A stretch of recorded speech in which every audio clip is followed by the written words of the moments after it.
All right, party people, are we ready? Maybe. There we go, party people.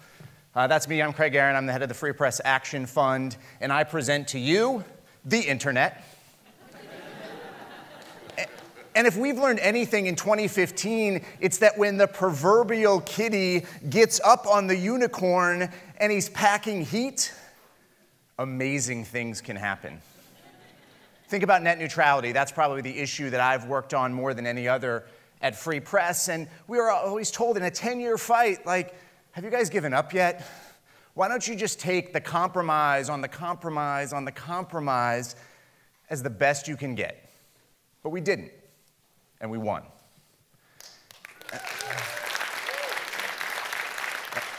And then along comes the Comcast merger. Oh my God, Comcast, they can't be stopped. It's a slam dunk. They missed. Sorry, Nick fans. You can go back to SOPA and PIPA. We were told, can't be stopped, they have the votes, it's impossible, until we stopped it. Something is happening here. It's more than a trend, it's real momentum, it's concrete victories, and it is an opportunity. But we have this big question. How do we take all the populist energy from these campaigns and actually translate it into real political power and lasting change? I'm not going to pretend to have the answer, but I have a few ideas. And here's what we know.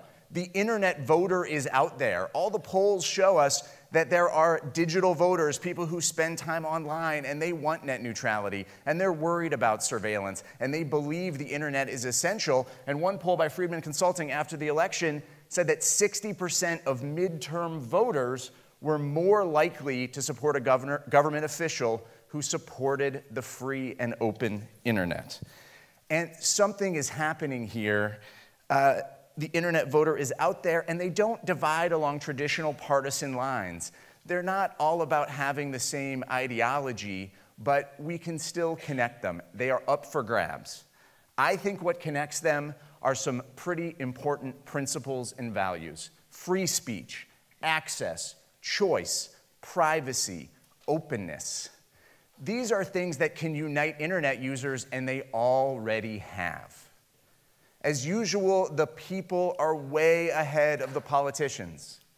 Let's go to Plainfield, Massachusetts, a tiny town of 600 people. Just a couple weeks ago, had the biggest turnout at their annual town meeting in 30 years because people were coming to vote almost unanimously to raise their own taxes so that they could get broadband, so that they could join a 33-city fiber optic network.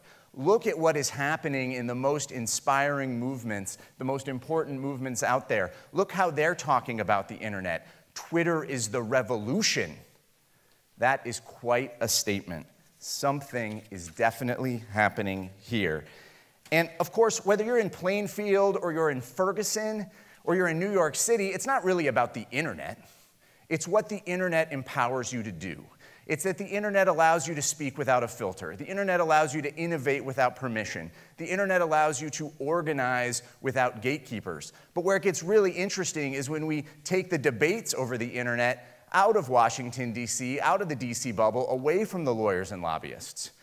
Here's a delegation of activists organized by the Center for Media Justice, assisted by my colleagues at Free Press, that came to Washington, D.C., brought activists from Black Lives Matter, brought activists from Ferguson, Color of Change joined in, and they went around the Hill, yes, to talk about police brutality, to talk about organizing, but also to talk about net neutrality. And when they went and met with Congressman John Lewis, the civil rights hero, he said to them, if we had had the internet back in our movement, we would have gotten a lot more done.